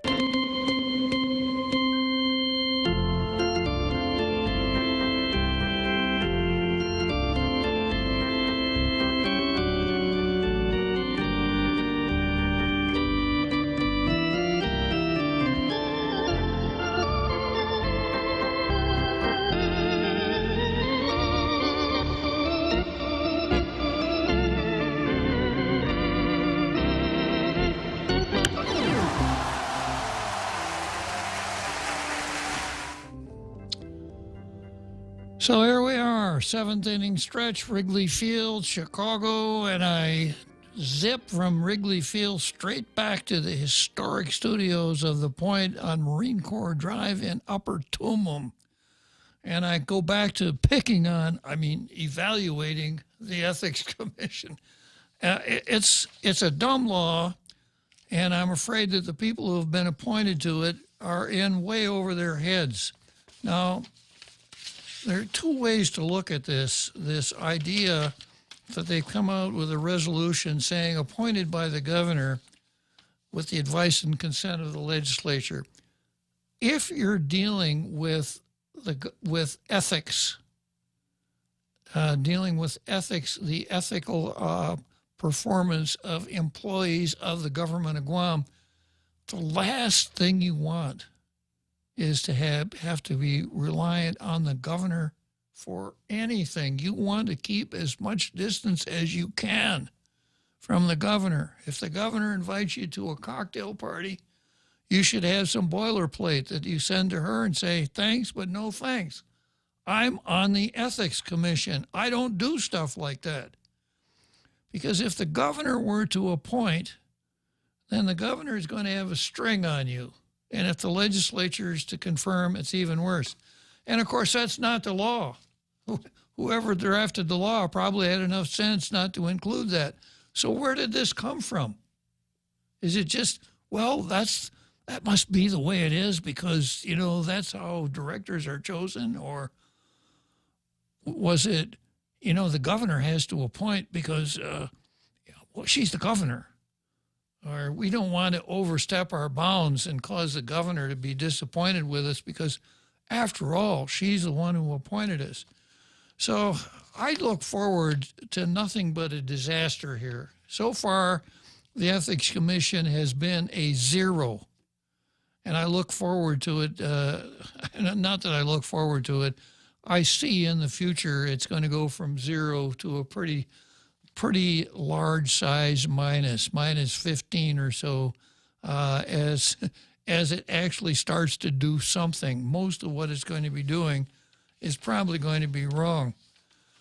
So much for the Ethics Commission. Next item on the card is GOP versus professional politicians. And this is from the Post. 4 Republican senators propose part-time legislature. Republicans Moylan, Ada, Duenas, and Brown introduced legislation on Thursday calling for a part-time legislature through a voter referendum.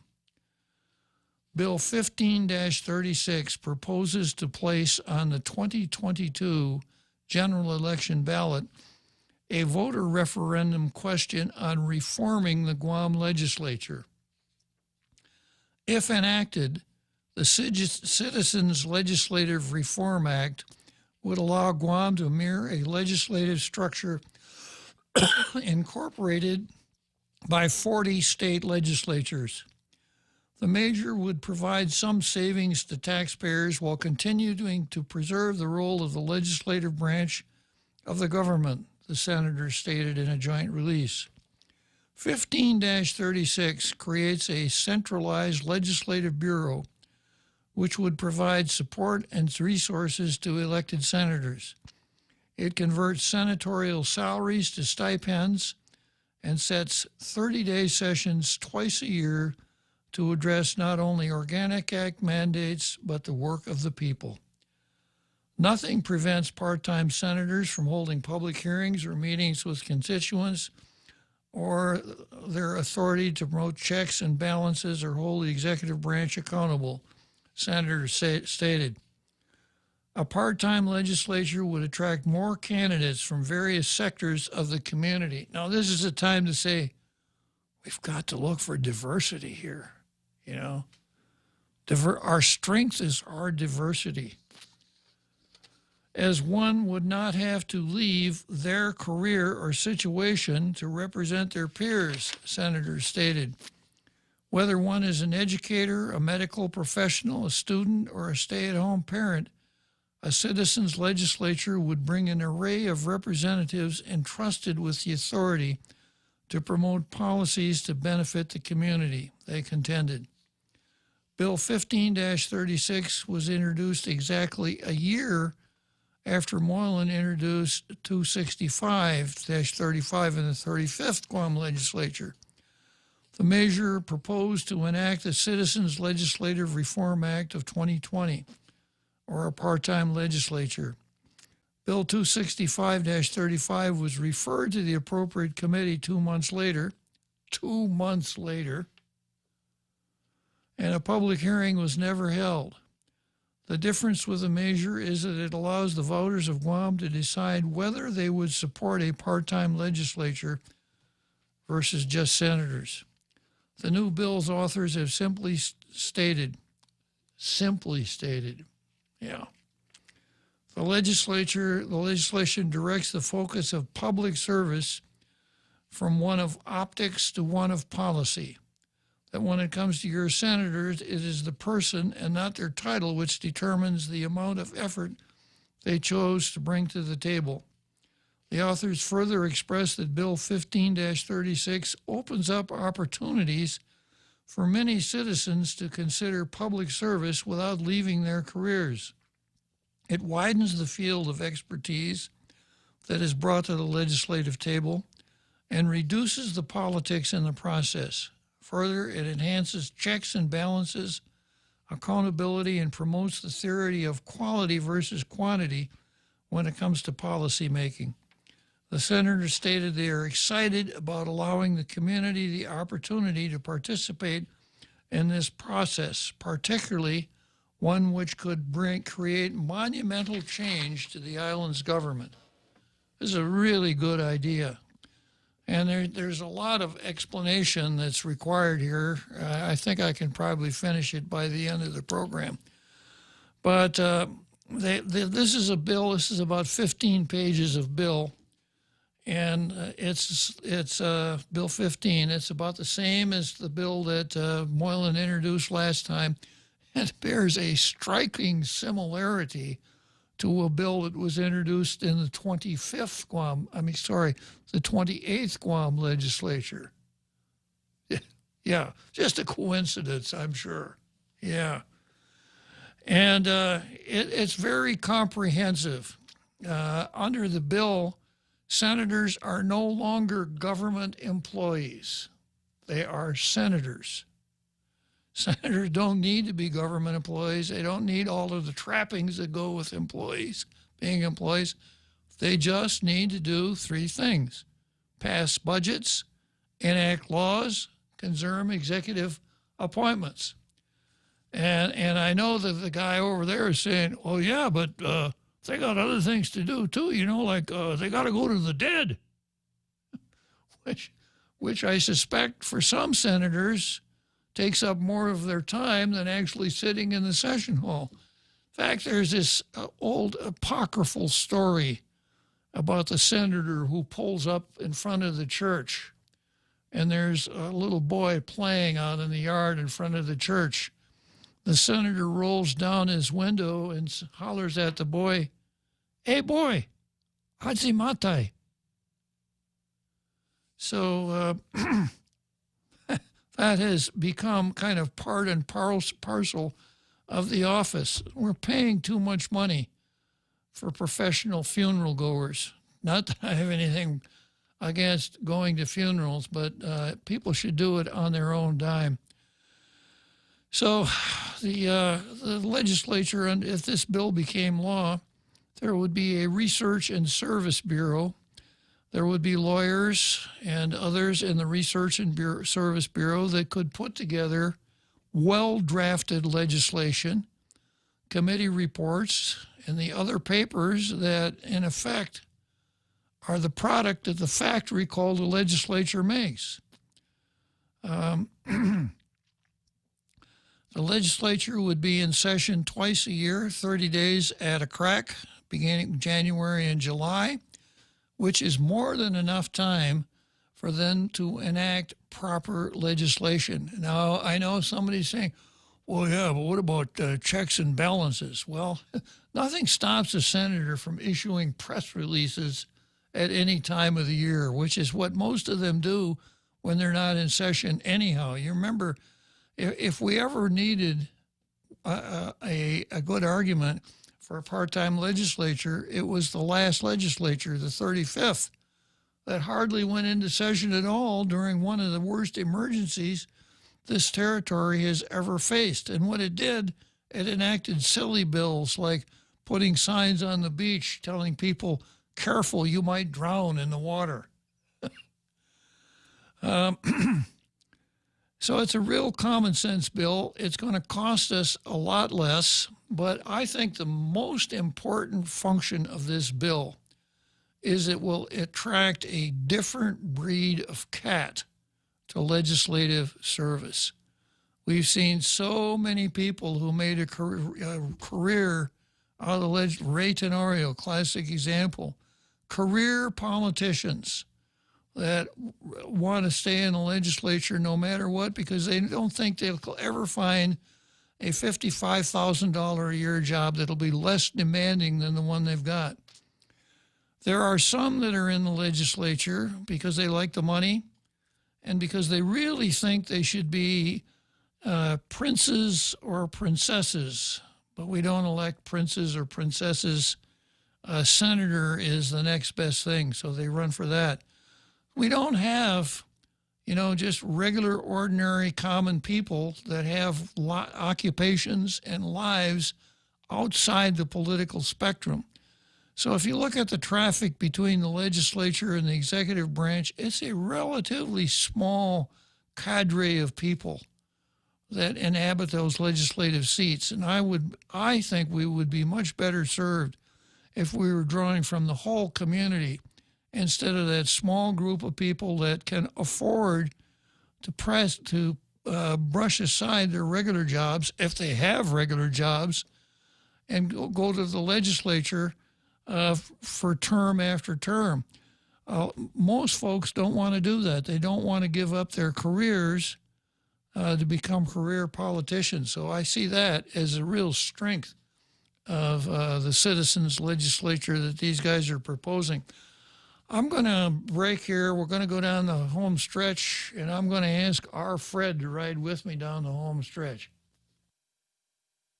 It takes all of us to protect Guam. Join the Guam Visitors Bureau in our social media campaign series aimed to protect our island and each other in this COVID-19 era. Participate in the Protect Guam movement by wearing your mask, showcasing Guam's heroes, staying active, and downloading the Guam COVID Alert app. Post and share your content with us. Use the hashtag ProtectGuam, and you could win $100. It's that simple. Check out visitguam.com for details. Let's reclaim our lives, our economy, and our tourism industry. Okay, Google. Hey, Siri. Hi, Bixby. Go ahead. I'm listening. Open the Point app. Opening. Live stream, on demand, swap stations. Check out the visual radio.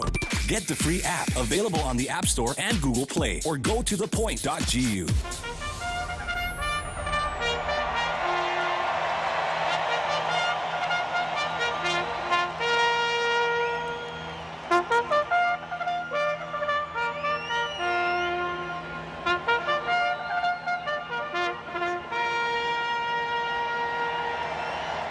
So here we are, Churchill Downs, Louisville, Kentucky, the Kentucky Derby, home of the Kentucky Derby, about to head down the home stretch, and I see somebody out there on the track. It looks like a Fred. Yeah, I'm pretty sure it's it's our Fred. It's not just any Fred, it's our Fred. Welcome to Tall Tales, our Fred. Hey, Happy New Year, our judge. How you doing? Pretty good, Fred.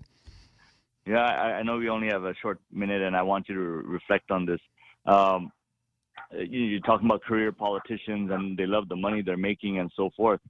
And today's news, I don't know if you read it already, but the person in charge of the famous car score has just been employed or been hired by the government and is going to make over $250,000 a year. Is he going to be the medical examiner? He's just going to be part of the government of Guam roster. Wow. So over $250,000 a year with all the fringe benefits, annual leave and sick leave and retirement as well. And get this, he cannot work 40 hours a week. And that's in the article also. He cannot work. No, he cannot work 40 hours a week, though. That's the kicker. So, I mean, no talk overtime. about career. I mean, at $268,000 a year, and while the people are suffering and struggling with hand-me-downs from the federal government of $345 a week, that's a slap in the face. To survive, people have to survive with $345 and have kids. That is absurd. And waiting for handouts and that's just ridiculous. And Gita is out of money to give out of 1,200 businesses that applied for the Gita grant. They only have money for 408. That means 2/3 of the businesses on island will not get rent relief. Wow. But we got $268,000 a year plus benefits to give to the inventor of the car score. And to be employed. Hey, by the way, he needs a job, so he's employed by Gov Guam because he doesn't have a job, right? Mm-hmm. So, yeah. So now he's going to get paid by everywhere from all angles. I think GRMC, Gov Guam, and wherever else. Not bad, huh? Not bad at all. The money is there. The money is there, just not for the people of Guam. Well, so I'm going to leave that with you. Go ahead. Well, I know that if you're going to hire a medical doctor, it's going to cost you money. Those guys, they don't work for nothing, and we shouldn't expect them to work for nothing. And I know that doctors, you're not going to get anybody for less than $100,000, but $268,000. Right, plus retirement benefits, sick leave, annual leave, and all that. Yeah. Wow. And I guess his most notable contribution was inventing the Cabrera score that Ray talks about every day. Right? Yeah, exactly. Yeah. I mean, does Gov Guam need a hire? Does Gov Guam short of doctors all of a sudden? I don't know. Well, I'm glad. Yeah. So I'll let you talk about that and see. That's just made news today. So. Okay. Well, thanks. KUAM news. Yeah. Thanks. All right. Thanks for bringing that to our attention, Fred. Yeah, got you a little speechless there. Yeah, I am. Thank you, Fred. Yeah. Okay, Bob. Okay, so long. Yeah, according to KUAM News, they had pulled out a personal action form filled out by the department, filled out by the Department of Public Health, and he is a physician specialist. So I wonder if he took over Maglonia's position. I mean, chewing out the public, scolding the public. Yeah, let's see. It says Cabrera picks up a $268,000 salary as Gov Guam physician specialist. He's part of the consortium of doctors tapped to be a part of the Governor's Physicians Advisory Group, and now he's officially on contract with the government of Guam. I'm so happy for him. Documents obtained by KUAM show the Department of Public Health picked up a, quote, physician specialist this week. And according to a personnel action form filed with the Department of Administration, Public Health signed an employment contract with Dr. Felix Cabrera for the next 2 years. Public Health will be paying him $268,000 a year, according to the documents. Dr. Cabrera cannot work more than 40 hours per week. He is entitled to all fringe benefits, including retirement, annual leave, sick, administrative leave, health insurance. Dr. Cabrera, as we've reported, is responsible for the creation and formula behind the COVID area risk score, or CAR score, or as Ray calls it on his show, not the CAR score, but the Cabrera score. KOM has reached out to public health for a comment on what Dr. Cabrera's roles and responsibilities will entail. We are waiting for a response. Thank you for bringing that to my attention, our friend. $268,000. Wow.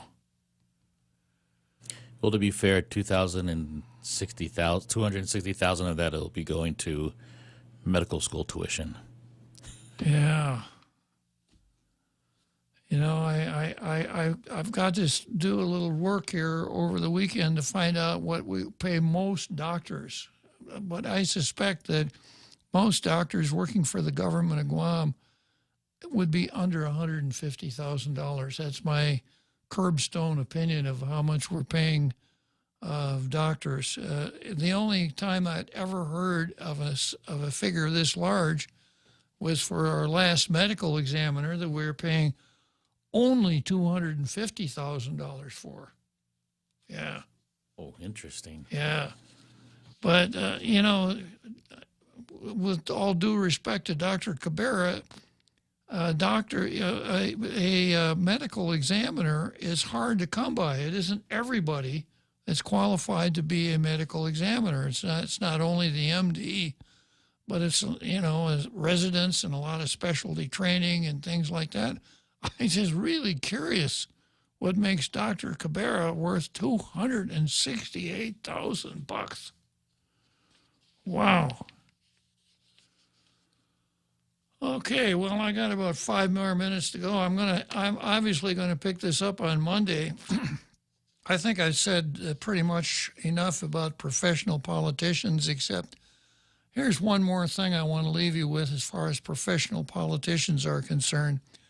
You will see every possible reason that a part-time legislature is bad that the human mind can concoct, because there will be probably a majority of the folks in the legislature who would rather gargle with turpentine than see a part-time legislature come in, because it's going to mean the end of the best job that some of them ever had or ever will have.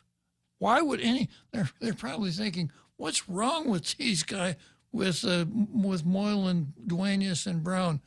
What happened to their thinking process? They want to end this when they just got elected? Come on, you guys, get with it. So they'll come up with every possible reason that we shouldn't have a part-time legislature. And there'll be some Republicans that will be singing the song just as loud as the Democrats. I suspect all the Democrats will chime in on it. And, you know, this bill that these guys have introduced calls for a referendum. So if the bill passed and became law, it would set a referendum during the next general election. They're not voting for a part-time legislature. You'd be voting for a referendum. But still, I suspect that the majority of the senators don't want to take that chance. They don't want the public to decide whether they should have really great jobs or part-time jobs. So they wouldn't want that to go before the public. My own sense is that if it did, it would get 60% of the votes, because I don't think that most people are very happy with the system that we have and don't see that it's ever going to be any better so long as we keep choosing our senators the same way. So this is going to be really interesting to watch. By the way, when that bill was introduced in the 28th Guam legislature, it had 7 co-sponsors, one of whom was Senator B.J. Cruz at the time. Wow. Yeah. Yep. That makes sense. It does. Yeah. He's a public auditor. He has always been a fiscal conservative. That's right. So, he saw the wisdom in it. But, of course, even though it was a Republican bill in a Republican legislature, it never got a public hearing. Same reason. Bob, what is wrong with you? Why would you want to do this? That would mean the end of it. And who schedules the public hearing? The Committee of Rules head? It's the committee chairman that said, yeah. And I had, at the time, government personnel, but made a tactical error when I consented to someone else having elected officials.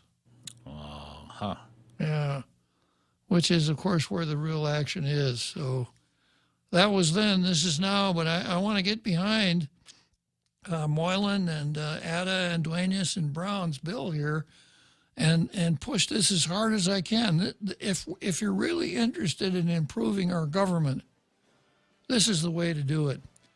Okay, Jose and I are going to go into hibernation for the next 70 hours. We'll see you all at 1600 on Monday. Sympathize with us as we withdraw from tall tales for 70 straight hours.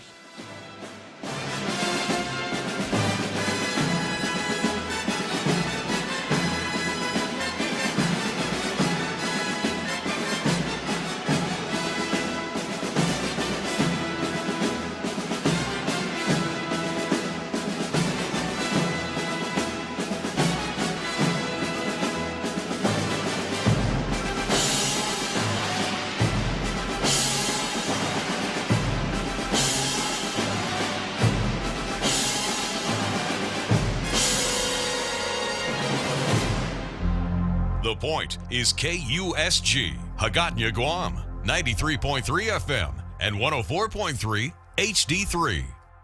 HD3.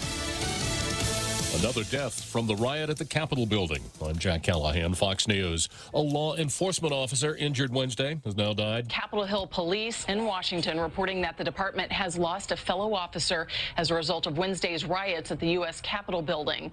Officer Brian Sicknick died of injuries he sustained while confronting the insurgents who had breached the Capitol and the surrounding grounds. Although the officer was able to return to his division office, he eventually collapsed. He died later at the hospital. Fox's Marianne Rafferty. Officer Sicknick's death, the fifth resulting from the violence. One protester was shot to death by Capitol Police. 3 other people died from medical emergencies. Vice President Pence turning aside demands from the House Speaker and the Senate's Minority Leader, says he will not invoke the 25th Amendment to try and remove President Trump from office, a move that would also require a majority of the president's cabinet. Speaker Pelosi threatening another impeachment. He must be removed from office.